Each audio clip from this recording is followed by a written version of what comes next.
பகுஜன் சமாஜ் கட்சியின் மாநில தலைவர் ஆம்ஸ்ட்ராங் மர்ம கும்பலால் வெட்டி படுகொலை செய்யப்பட்டுள்ள சம்பவம் நாடு முழுவதும் பரபரப்பை ஏற்படுத்தியுள்ளது.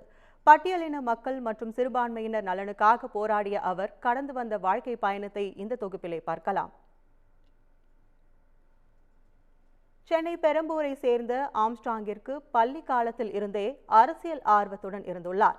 தீவிர பெரியாரிய மற்றும் திராவிடர் கழக ஆதரவாளரான தனது தந்தையை பார்த்து விளிம்பு நில மக்களின் உரிமைகளை பாதுகாக்க வேண்டும் என்ற எண்ணம் அவருக்குள் ஏற்பட்டுள்ளது. அம்பேத்கர் கொள்கைகளால் ஈர்க்கப்பட்டு கடந்த 2000 ஆண்டு முதல் தீவிர அரசியலில் ஈடுபட்டு வந்த ஆம்ஸ்ட்ராங் 2006ஆம் ஆண்டு டாக்டர் பீமாராவ் தலித் அசோசியேஷன் எனும் அமைப்பை தனது பகுதி இளைஞர்களுடன் இணைந்து தொடங்கியுள்ளார்.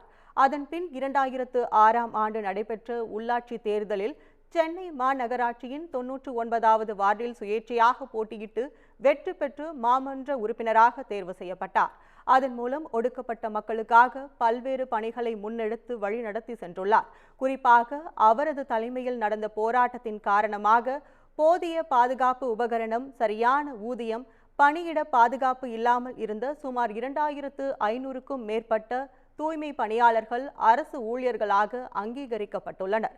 2007ஆம் ஆண்டில் உத்தரப்பிரதேச மாநில முன்னாள் அமைச்சர் மாயாவதி தலைமையிலான பகுஜன் சமாஜ் கட்சியின் தமிழ்நாடு மாநில தலைவராக ஆம்ஸ்ட்ராங் தேர்ந்தெடுக்கப்பட்டார். 2009இல் திருப்பதியில் LLB சட்டப்படிப்பை முடித்து ஆம்ஸ்ட்ராங் வழக்கறிஞராகவும் ஆனார். இதையடுத்து 2011ஆம் ஆண்டு சட்டமன்ற தேர்தலில் அக்கட்சி சார்பில் கொளத்தூர் தொகுதியில் போட்டியிட்டார். வெறும் 4004 வாக்குகள் மட்டுமே பெற்று தோல்வி அடைந்திருந்தாலும் சைதை துரைசாமி மு.க. ஸ்டாலின் அடுத்தபடியாக 3ஆம் இடத்தை பிடித்திருந்தார்.